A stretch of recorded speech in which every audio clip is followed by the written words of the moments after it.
In today's show, we're looking ahead to Saturday's action in the NBA. Michael Bolton. Thanks, Josh. It's Michael Bolton here, and it's time for another episode of the Locked On Fantasy Basketball Podcast. Let's get to it. Let's get to it, indeed. You are Locked On Fantasy Basketball, your daily fantasy basketball podcast, part of the Locked On Podcast Network.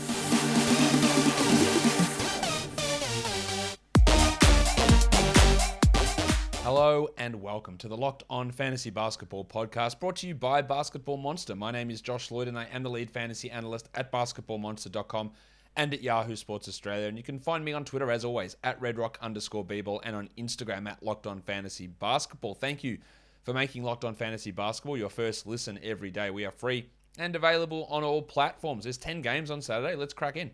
First one, Raptors Bucks. Back-to-back for Toronto.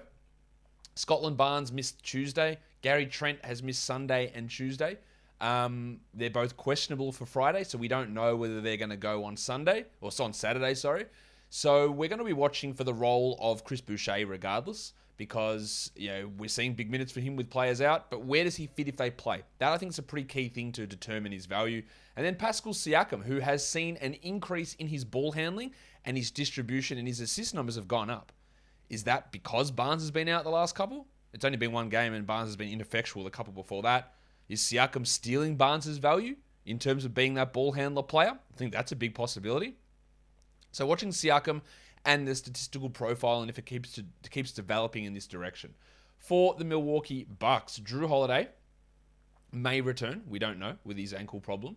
But we saw last game Wes Matthews, I thought, played a pretty good game. You're getting minutes over Jordan Nwora, DiVincenzo, Pat Connaughton, George Hill starting alongside Grayson Allen. You're watching both of those guys. Who's the guy that moves to the bench when Jrue returns? Is it Grayson or is it Wes?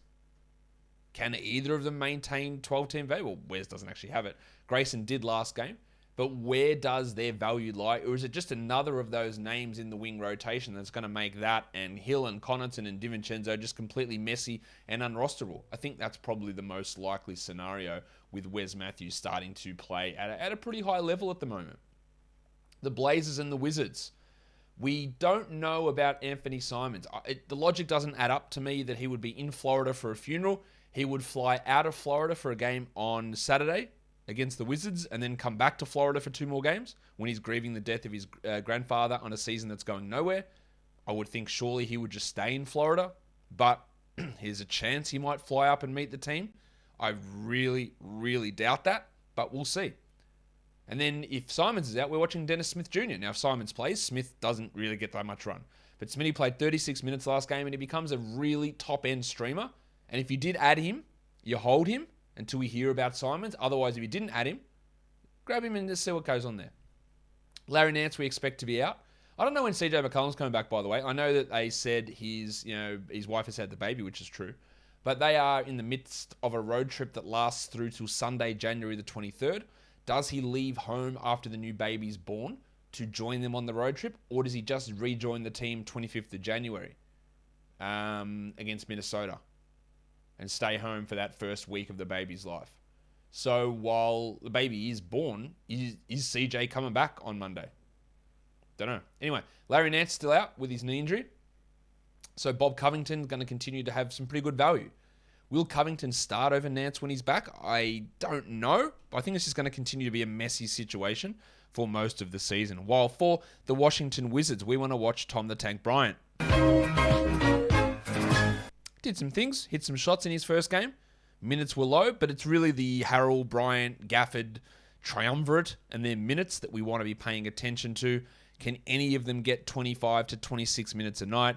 I think that feels really unlikely. Because again, if they get 26 minutes a night, that means the other two have to split 22. And I don't really know how that goes down. So watching that will be interesting. While the future MVP, Kyle Kuzma, has been putting up gigantic numbers. Big usage, big minutes, big efficiency. Those 3 things will not stay high long term. So which one of them is going to be the first to drop? How does his role go for the rest of the season? What happens when they eventually start to play Rui Hachimura more? Do they eventually play Rui Hachimura more? These are the big questions with Kuz. But watching how he plays, he's playing at a really high level. Obviously, career best type numbers at the moment for the future MVP. The Knicks and the Hawks. Cam Reddish will not be playing against his former team. Cam Reddish is in fact out a while, according to Tom Thibodeau, with the ankle problem. Out a while with an ankle problem, tied in with uncertain role, uncertain shooting, uncertain of how the coach views him as a player. I would not say that Reddish's upside is anywhere near high enough to hold through an injury which may be designated as out a while. You might have an opinion that differs, but he's not that good that if he misses 3 weeks, I need to hold through all of that. Look, there's a chance that even when he returns, he's not a top 150 player anyway. Do whatever you need to do. Drop him, hold him, see how you view him versus how I view him. It might be completely different. But this coming here already injured and out a while, whatever that means, it's a nebulous term, but whatever it means, I don't know. It doesn't instill me with much confidence. Rowan Barrett's been great. 32 points, I think, in each of the last 2 games. Scoring really well. Minutes like 40 plus. Efficiency through the roof, which we know has always been the bugbear of his game. Let's watch it. See how it goes. It's a good defense for him to go up against. And then for the Hawks, there's no Reddish there, obviously. So Herter and Hunter. How are their minutes going to be distributed? Who will start? Will it be bloody Timothé Luwawu-Cabarrot again? With Hunter and Herter coming off the bench. Herter's actually questionable with a foot injury for this game. That's for Friday's game, sorry. Which might carry over to Saturday. What does Hunter look like? He is a guy that has convinced everyone that he is a stud based on 20 games at the start of his second year. I'm not ready to be convinced that he's that player. I'd happily be proven wrong or have him convince me of that. I just don't think that that's where he is or where he will be as a player. But the opportunity has arisen, and both of these guys should be on a 12-team roster with that Reddish trade. Before we move in to talk about the next game, though, BetOnline has interrupted this special broadcast to wish you a happy new betting year for 2022. BetOnline is the number one spot for all of your sports wagering action for 2022. So, it's a new year, it's a new updated desktop site, or they've got their old mobile site there as well, and you can go and sign up using the code LOCKEDON, and that gives you a 50% welcome deposit bonus on your first deposit. From basketball to football, the NHL, boxing, UFC, or right to your favorite Vegas casino games. Don't wait and take advantage of all of the great offers available for 2022. BetOnline is the fastest and easiest way to bet on all of your favorite sports. BetOnline is where the game starts. Let's start with the Pelicans and the Nets. Brandon Ingram. I said earlier in the year that he's just one of the most boring fantasy players there is. There's no real improvement going on with him. He's just sort of doing what he does. And I still stick by that statement. Like, he's just still just producing the same sort of numbers, which is totally fine. It's actually a breath of fresh air to have a bloke who sort of just does what he does. Now, he did have some rough shooting to begin this season. He's been a little bit more up and down than he's been in the past, but he's still just sort of doing what he does. And I expect him to continue to do what he does. I want to see if we can get anything from him, like more defensive stats, higher overall efficiency, more threes. I don't know, just something. And then the backup point guard, at the moment, it's Jose Alvarado, and he's playing over Thomas Satoransky, and he's showing me Patrick Beverley skill sets in fantasy skill sets. Really a name to watch that if Devontae Graham gets hurt or traded or benched or whatever, and they start Alvarado, an unsexy 8-point top 100 fantasy line is possible. Like, he might average 8, 6, and 6 with 1.6 steals and 0.7 blocks with 2 threes a game. Like, he might do that. And that is unsexy because he scores low points, but it's got Patrick Beverley written all over it. So just continue to watch Alvarado. For the Nets, Day'Ron Sharpe. He's played some okay minutes lately, but there could be the situation where Claxton and Aldridge return. So does Sharpe stay in the rotation? Will they play Claxton, Aldridge, Griffin, and Sharpe? Does someone miss out? Where does he fit? And then also Cam Thomas. Of course, Kyrie Irving's out. Thomas has played 28, 27, 26, 16, and then 33 minutes in his last 5 games. So minutes are up. Do they go with him as that big bench scorer? Do they keep Mills in the bench unit? Does Mills start? Like, where is Thomas trending? So it's trending well. It's trending in the right direction. But there's still inconsistencies in the playing time. The Cavs and the Thunder. Isaac Okoro very much could be back. He's listed questionable for the game on Friday. So even if he doesn't play Friday, he could return on Saturday. What does that do to Rajon Rondo? What does that do to Lamar Stevens, who's played some decent minutes, Stevens, and scored pretty well in a couple of games? Does he go back and play 16 minutes? Does Rondo play 15? Where do they fit in with Okoro back? And can Okoro himself do anything? And then Kevin Love, who was playing awesome in low minutes, and then his minutes went up and was still awesome. And now his minutes have come back down, like really down. And the production's dipped. Still holding him, still a must-roster player. But watching what the minutes look like, I think is interesting. Well, for the Thunder, I imagine they go back and start Aaron Wiggins again. I don't think we need anything to do with him in 12-team leagues, maybe 16 teams. But watching if there's any sort of development in him is interesting. And Trey Mann, very intriguing player. I don't like him as a prospect particularly. His role is interesting. An injury to Dort or Shea in particular, or Giddey, might open up some very intriguing playing time for Mann. So just watching him in his 20-minute-a-night role, does that push to 25? Can we see some flashes of things which might be good for us from a fantasy perspective? The Philadelphia 76ers and the Miami Heat. Tyrese Maxey returned last game and didn't play particularly well. This is a back-to-back for Philly. So we'll see how Maxey looks. He played 38 games. He didn't play 38 games. He played 38 minutes on Wednesday. And these numbers have obviously declined a lot since the start of the season. I still think he's a 12-team league player, though. While also the big avocado, Andre Drummond.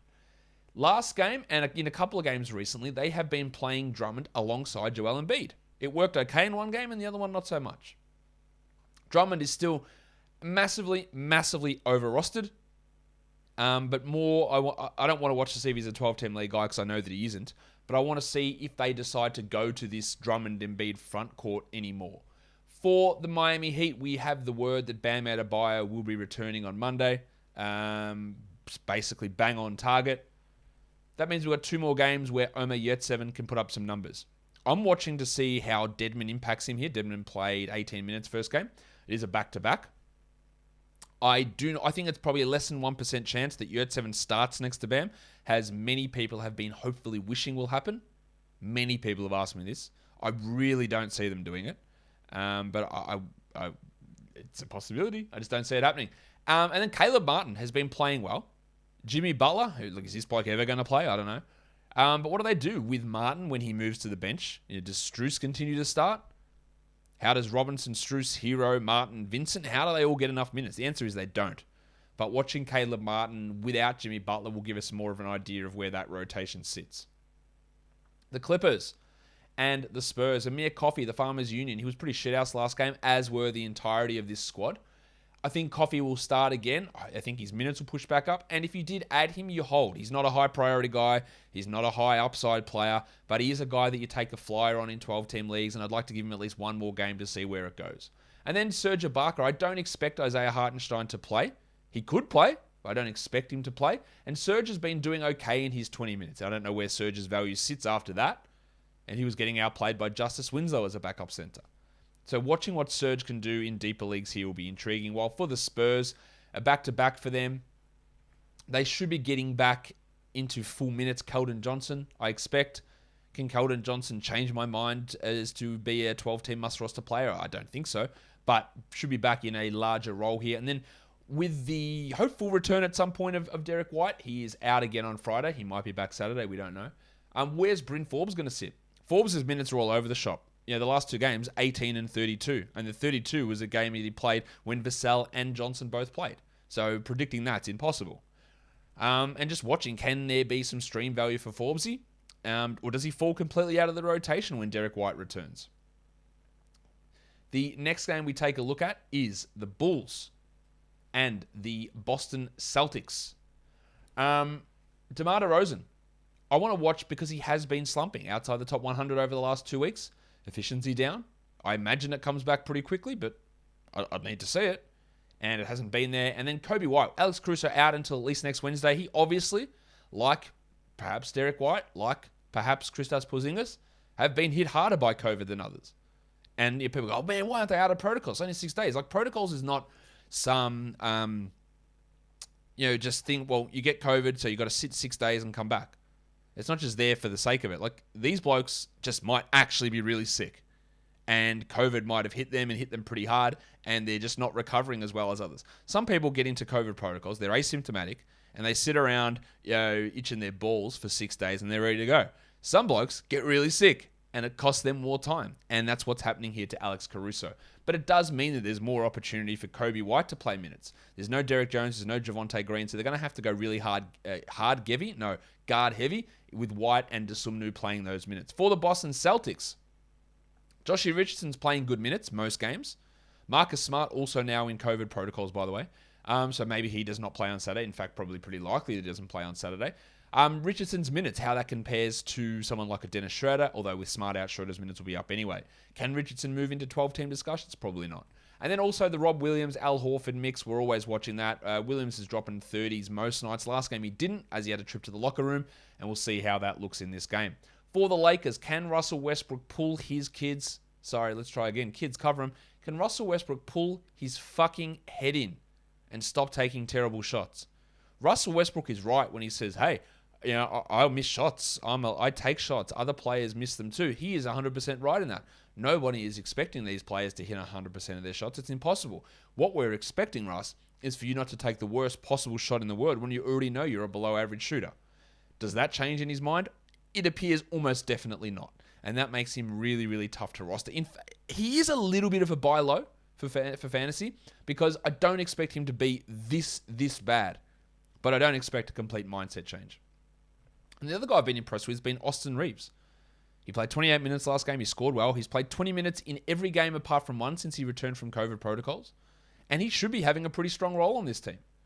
Whether he remains doing that or not is still a question we don't know the answer to. So watching him for deeper leagues is interesting. Well, for the Nuggets, last game, Facu was great. Assists and steals and hitting threes. He was unbelievably good. They've also got Will Barton questionable for this game on Saturday, so Facu could be an interesting stream. And then Jermichael Green missed last game for personal reasons, and Jeff Green stepped up and went bananas. Now, we know the story with Jeff Green. If he had a good game, that means the next one's probably going to be shithouse, as are the next 5 after that. Or he could have a run of 3 good ones. In fact, what we know about Jeff Green is that he's highly unpredictable, and generally he is bad. Maybe he's predictably bad and has occasional green-like games. Don't buy into it. Don't get excited about Jeff Green. But there might be more minutes coming for him if Jermichael is out. For the Magic, they're taking on the Dallas Mavericks. Chuma Okeke has seen his minutes go up recently with absences from Wendell Carter and Mo Bamba. Now, Carter is out again on Friday. Bamba is questionable. There is a chance that either or both of those guys play in the game on Saturday. So where does Chuma fit? Also, Jalen Suggs is returning. So with Suggs returning, even though they don't play the same position as Chuma, where does Suggs' minutes go? How does it impact Gary Harris, who then impacts Terrence Ross, who then impacts guys like Chuma Okeke? It's not just this guy impacts these guys because Suggs plays more at the 2, Harris and Ross play more at the 3. So players playing more at the 3, like Okeke getting minutes there, they get pushed almost exclusively to the 4. So seeing how they all fit is interesting. Suggs is probably the most interesting one. They're like, what's his playing time look like? Is he going to be a 12-team league guy? I don't mind taking a flyer. I'm skeptical of it though, with how he played before and with the other players around. And then for the Mavericks, Dorian Finney-Smith's in a real slump at the moment. I said earlier, Porzingis is out still on Friday for COVID. Maybe he returns Saturday. We don't know. I think it's doubtful at this stage. But Finney-Smith has been a little bit disappointing. He's more just a stream guy. And then Jalen Brunson's been the opposite. He's been awesome nearly all season, establishing himself as an NBA starter, a 30-plus minute a night player, putting up some pretty good lines on a relatively consistent basis. But I'll tell you what also puts up good lines on a consistent basis. That is Built Bar. Because it is the best tasting protein bar ever. I don't know why that came up on the screen. I've just chucked the exit show up. I apologize. That's what you should be looking at.